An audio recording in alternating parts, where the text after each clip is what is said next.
Ngayon ay muli pong nabuhay ang usapan tungkol kay XRP dahil ayon po sa isang market strategist, handa na raw siya para sa isang malaking bull run.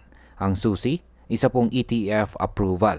Pero gaano nga ba kalaki ang epekto nito? At ano po ang pwedeng mangyari sa presyo ng XRP kapag dumating ang oras na yan? Kaya yan po ang siyang ating pag-uusapan sa video na ito, pero bago po tayo magpatuloy ay pakibasa na lamang po muna ang disclaimer dito po sa ibaba ng ating screen. Yan, ano po ba ang sinasabi ng market strategist dito? Siya po ay walang iba kundi si Ginoong Levi Rietveld na isang financial expert at siya po ay naglabas ng pahayag na nagsasabing XRP is ready for a huge bull run after ETF. Ayan, malinaw po na naniniwala siya na ang susunod na yugto ng buhay na XRP ay magbubukas sa sandaling makuha niya ang ETF approval. Ang ideyang ito ay lumabas po sa isang panayam ni Ginoong Paul Baron kay Ginoong Stephen McClurg na CEO po ng Canary Capital. Dito tinalakay po nila ang posibilidad ng XRP ETF at kung gaano po kalaki ang magiging epekto nito sa market. Ngayon, kailan po maaring dumating ang ETF approval? Sa panayam po ay sinabi ni Ginoong Paul Baron na sa Polymarket Prediction Markets ay nasa 86% ang approval odds ng XRP ETF. Isa ito sa pinakamataas na level na naitala. Nung tanungin po si Ginoong McClurg tungkol sa timing, sinabi niyang posibleng ma-approve ito ngayong mismong taong ito.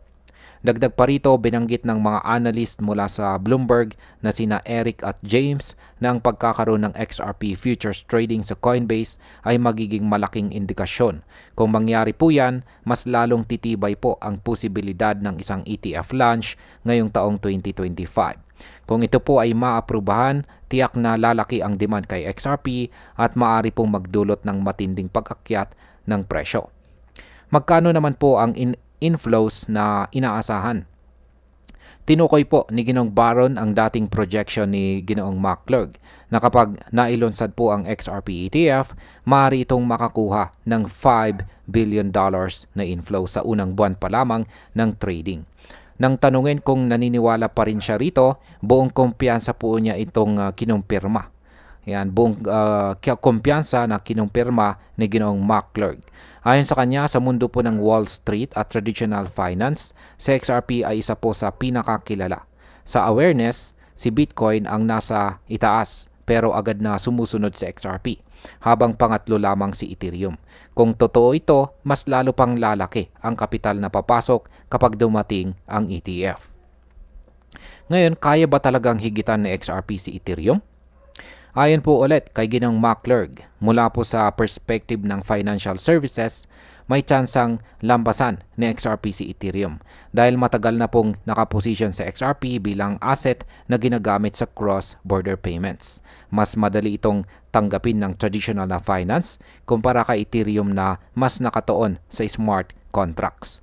Kapag natuloy po ang ETF, posibleng mas malaki ang magiging epekto nito kay XRP kung kaysa kay Ethereum at ito po ang siyang maglalagay sa kanya sa mas mataas na pedestal sa institutional market. Yan bilang panghuli.